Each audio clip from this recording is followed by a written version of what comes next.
Assalamualaikum warahmatullahi wabarakatuh. Perkenalkan, nama saya Aditya Rizky Wilia dengan NIM 11076200075 dari kelas A PGSD 2020 Fakultas Ilmu Pendidikan Universitas Negeri Jakarta. Video ini dibuat untuk memenuhi tugas akhir semester dengan mata kuliah konsep dasar PKN SD dengan dosen pengampu yaitu Bapak Dr. Otip Satibi Hidayat MPD. Pada video ini, saya akan menjelaskan infografis mengenai rangkuman materi perkuliahan konsep dasar PKN SD. Berikut adalah 4 poin pembahasannya. Arti pendidikan oleh Ki Hajar Dewantara adalah upaya untuk memajukan bertumbuhnya budi pekerti, pikiran, dan tubuh anak dalam rangka kesempurnaan hidup dan keselarasan dengan dunianya.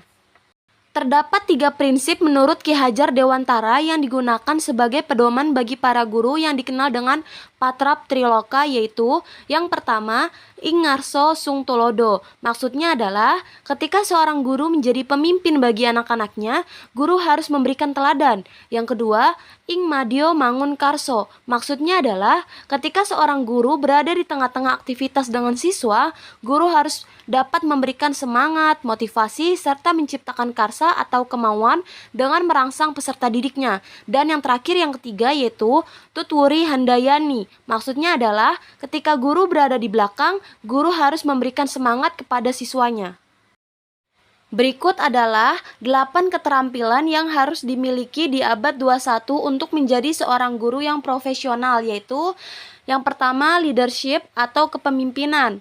Kepemimpinan yang mampu memecahkan masalah bersama serta memiliki kemampuan mumpuni dalam memimpin. Kepemimpinan harus pula mempunyai rencana, orientasi, dan tujuan. Yang kedua, digital literasi atau pemahaman digital.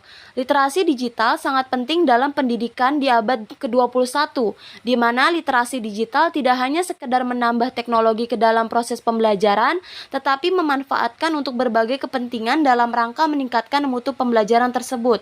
Ketiga, communication atau berkomunikasi.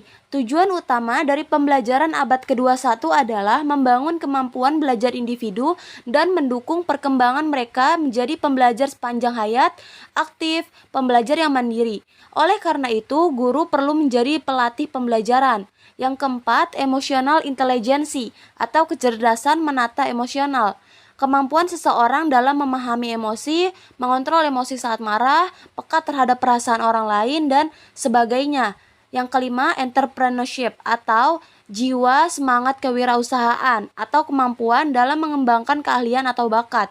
Yang keenam, global citizenship atau gaul. Gaul dalam artian menjadi warga negara dunia, bukan hanya menjadi warga negara saja. Yang ketujuh, problem solving atau kemampuan dalam memecahkan masalah. Dan terakhir yaitu team working, yaitu keterampilan untuk siap bergabung, siap bekerja sama dengan siapapun.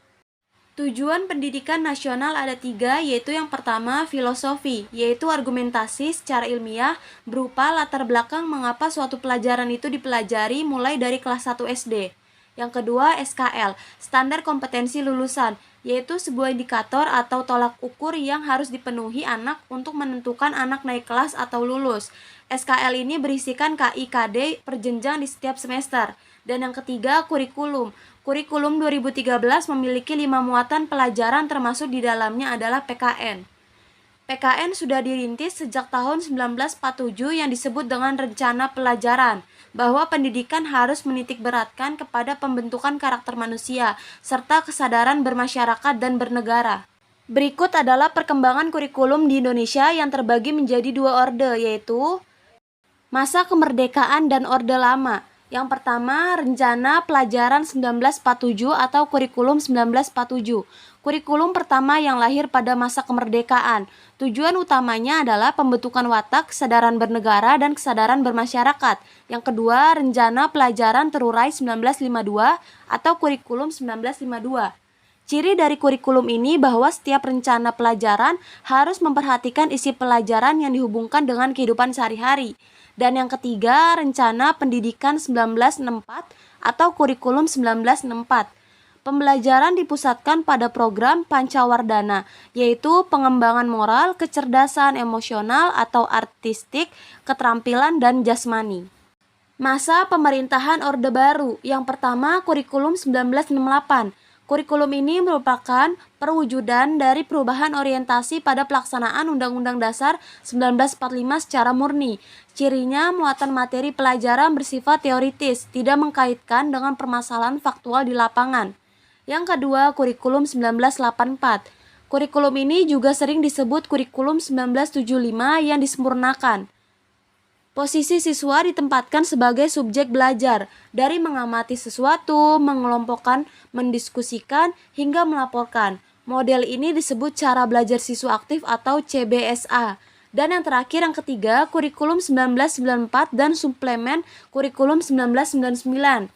Perkembangan Kurikulum 1994 merupakan hasil upaya untuk memadukan kurikulum-kurikulum sebelumnya, terutama Kurikulum 1975 dan 1984. Sayangnya, perpaduan antara tujuan dan prosesnya belum berhasil, sehingga banyak kritik yang berdatangan. Akhirnya, Kurikulum 1994 menjelma menjadi kurikulum super padat. Tujuan pendidikan nasional jika dihubungkan dengan karakteristik PKN SD yang diatur dalam Undang-Undang RI Nomor 20 Tahun 2003 tentang Sistem Pendidikan Nasional, yaitu menjadi manusia Indonesia dengan memiliki karakter, beriman dan bertakwa, berakhlak mulia, sehat, berilmu, cakap atau memiliki keahlian, kreatif, mandiri, demokratis, serta bertanggung jawab. Setelah mengamati kesesuaian analisis kurikulum antara KI, KD Ruang Lingkup Bahasan Kurikulum 2013, buku guru kelas 4 SD semester 2, dalam kurikulum ini, guru lebih ditekankan pada aspek afektif. Dalam implementasi kurikulum yang berbasis kompetensi dan karakter ini, murid SD idealnya tidak lagi banyak menghafal, karena kurikulum ini dirancang untuk mempersiapkan peserta didik memiliki budi pekerti atau karakter yang baik. Buku ini dibuat dengan berlandaskan pada kompetensi dasar yang telah disusun oleh Kemdikbud. Berbeda dengan buku guru sebelumnya, atas arahan dari Kemdikbud, kali ini buku guru tidak lagi dilengkapi dengan KI 1 dan KI 2 kecuali untuk PKN. Namun demikian, dalam kesehariannya, guru tetap melakukan proses pengamatan perkembangan sikap spiritual dan sikap sosial peserta didik. Sekian penjelasan mengenai rangkuman materi perkuliahan konsep dasar PKN SD, kurang lebihnya mohon maaf. Wassalamualaikum warahmatullahi wabarakatuh.